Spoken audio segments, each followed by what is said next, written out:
शिवलिंग पर जल चढ़ाने की विधि व 10 नियम। हिंदू धर्म में भगवान शिव को कल्याण का देवता माना गया है, जिनकी पूजा करने पर साधक के सभी दुख पलक झपकते दूर हो जाते हैं। सनातन परंपरा में सोमवार का दिन शिव पूजा के लिए बेहद शुभ माना गया है।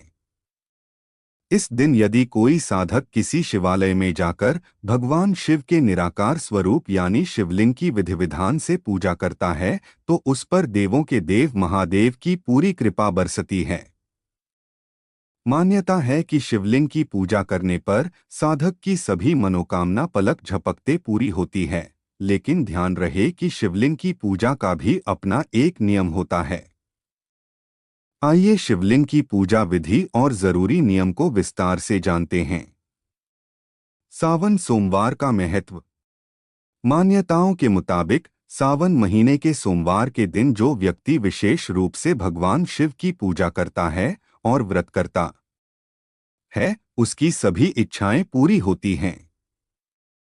वहीं जिन कन्याओं को अच्छे वर की चाहत है या जो महिलाएं अपने पति के साथ अपने रिश्ते को मजबूत बनाए रखना चाहती हैं, उन्हें यह व्रत जरूर करना चाहिए। वैसे तो साल भर भगवान शिव की भक्ति की जाती है, लेकिन सावन मास में भगवान शिव की पूजा करने से मनचाही इच्छा जल्द ही पूरी होती है। साथ ही सावन में नित्य रूप से शिवलिंग पर जल अर्पित करना चाहिए। शिवलिंग पर जल चढ़ाने से विशेष फलों की प्राप्ति होती है।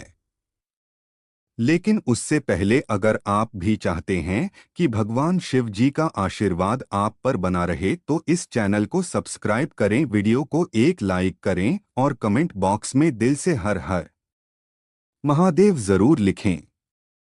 आप वीडियो को लाइक जरूर करें, बाद में आप लोग भूल जाते हैं। आपकी एक लाइक हमारा आगे वीडियो बनाने का मनोबल बढ़ाती है। शिवलिंग पर कितने बजे जल चढ़ाना चाहिए? यूं तो भगवान की भक्ति किसी भी समय की जा सकती है, लेकिन पूजा सही समय पर की जाए तो शीघ्र फलों की प्राप्ति होती है। ऐसे ही शिवलिंग पर जल चढ़ाने के लिए एक समय सीमा तय की गई है, जिसमें भक्त उन्हें जल अर्पित करके शुभ फलों को डोट प्राप्त कर सकते हैं। कहते हैं शिवलिंग पर जल चढ़ाने के लिए प्रातः काल 5 बजे का समय काफी उत्तम बताया गया है। सुबह 5 बजे से लेकर सुबह 11 बजे तक शिवलिंग पर जल चढ़ाया जा सकता है। वहीं शाम के वक्त शिवलिंग पर जल भूलकर भी अर्पित नहीं करें, वरना आपको पूजा का फल नहीं मिलेगा। चलिए सबसे पहले जानते शिवलिंग पर जल कैसे चढ़ाएं। नंबर 1। धर्मशास्त्रों के अनुसार शिवलिंग पर जल चढ़ाते समय हमेशा दक्षिण दिशा में खड़े होकर ही जल चढ़ाना चाहिए। इस दिशा में खड़े होकर शिवलिंग पर जल चढ़ाने से पुण्य की प्राप्ति होती है। नंबर 2। शिवलिंग पर दक्षिण दिशा में खड़े होकर जल चढ़ाते समय यह ध्यान रहे कि जल उत्तर दिशा की ओर से शिवलिंग पर गिरे। ऐसा करने से भगवान भोलेनाथ जल्द प्रसन्न होते हैं। नंबर 3। बेलपत्र के बिना भगवान शिव की पूजा अधूरी मानी जाती है। इसलिए अभिषेक करने के बाद भगवान शिव को बेलपत्र अर्पित करें। इस बात का ख्याल रखें कि बेलपत्र के पत्ते कटे हुए नहीं होने चाहिए। बेलपत्र के साथ साथ धतूरा, आक के फूल, शमी के पत्ते भी अर्पित करें। साथ ही बेलपत्र पर चंदन का लेप जरूर करें। शिवलिंग पर जल अर्पित करते समय इन बातों का रखें ध्यान। नंबर 1। शिवलिंग पर जल चढ़ाने के बाद कभी भी भगवान शिव की पूरी परिक्रमा नहीं करना चाहिए, क्योंकि भगवान शिव को अर्पित किया गया जल लांघना अच्छा नहीं माना जाता है। नंबर 2। शिवलिंग पर जल चढ़ाते समय इस बात का ध्यान रखना चाहिए कि छोटी धारा के रूप में जल अर्पित करना चाहिए और इस दौरान ओ नमः शिवाय या नीचे लिखे मंत्र जपते रहना चाहिए। नंबर 3। शिवलिंग की पूजा करने से पहले साधक को तन और मन से पवित्र हो जाना चाहिए। भगवान शिव की पूजा कभी भी काले रंग के कपड़े पहनकर नहीं करना चाहिए। नंबर 4। हिंदू धर्म में भगवान की शिव की पूजा बहुत सरल और शीघ्र फलदायी मानी गई है, क्योंकि वे सिर्फ जल और पत्ते को चढ़ाने मात्र से प्रसन्न हो जाते हैं। हिंदू मान्यता के अनुसार भगवान शिव को गंगा जल बहुत ज्यादा प्रिय है, जिसे शिवलिंग चढ़ाने पर साधक को मनचाहा आशीर्वाद प्राप्त मिलता है। लेकिन ध्यान रहे कि इसे हमेशा तांबे के लोटे से ही चढ़ाया जाता है। कभी भूलकर भी गंगाजल को प्लास्टिक के बर्तन से न चढ़ाएं। नंबर 5। शिवलिंग की पूजा करना हो तो सबसे पहले तांबे के लोटे में जल लेकर जलहरी के दाईं ओर चढ़ाएं, जिसे भगवान गणेश जी का स्थान माना गया है। इसके बाद बाईं ओर जल चढ़ाएं, जिसे भगवान कार्तिकेय का स्थान माना गया है। इसके बाद जलहरी के बीचों बीच जल चढ़ाया जाता है, जिसे भगवान शिव की पुत्री अशोक सुंदरी का स्थान माना जाता है। इसके बाद जलहरी के गोलाकार हिस्से में जल चढ़ाएं, जिसे माता पार्वती का स्थान माना जाता है। शिवलिंग में सबसे आखिरी में धीमे धीमे जल चढ़ाएं। नंबर 6। हिंदू मान्यता के अनुसार शिवलिंग पर कभी भी खड़े होकर जल नहीं चढ़ाना चाहिए। शिवलिंग पर हमेशा बैठकर धीमे धीमे जल चढ़ाना शुभ माना गया है। भगवान शिव को कभी तेज धार से जल न चढ़ाएं। नंबर 7।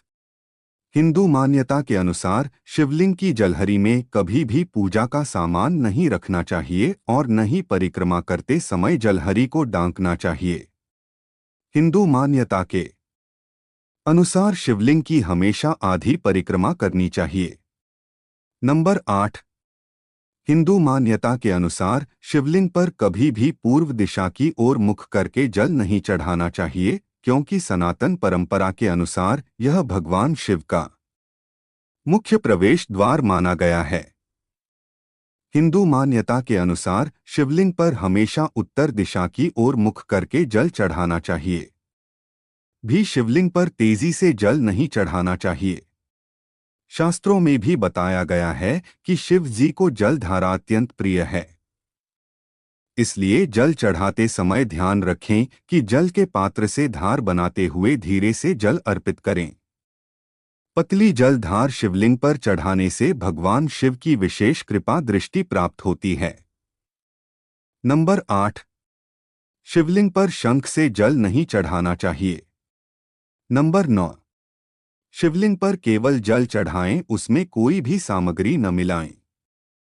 नंबर 10। शिवलिंग पर जल हमेशा तांबे के लोटे से ही अर्पित करें, लोहे या स्टील बर्तन का प्रयोग न करें। नंबर 11।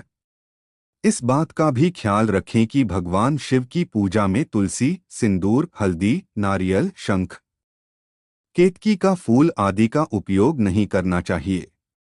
ये सभी वस्तुएं भगवान शिव की पूजा में वर्जित हैं। शिवलिंग पर जल चढ़ाने की विधि। नंबर 1।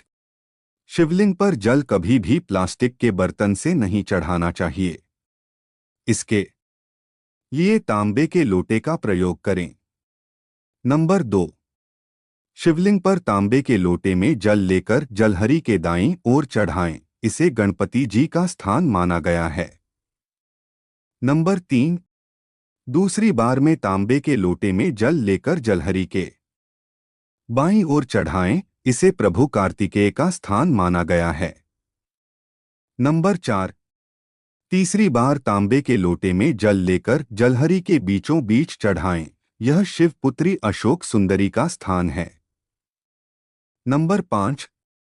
चौथी बार में तांबे के लोटे में जल लेकर जलहरी के गोलाकार हिस्से में जल चढ़ाएं, जो मां पार्वती का स्थान है। नंबर 6। सबसे आखिर में तांबे के लोटे में जल लेकर शिवलिंग पर धीमे धीमे जल चढ़ाएं। इससे पूजा पूरी होती है।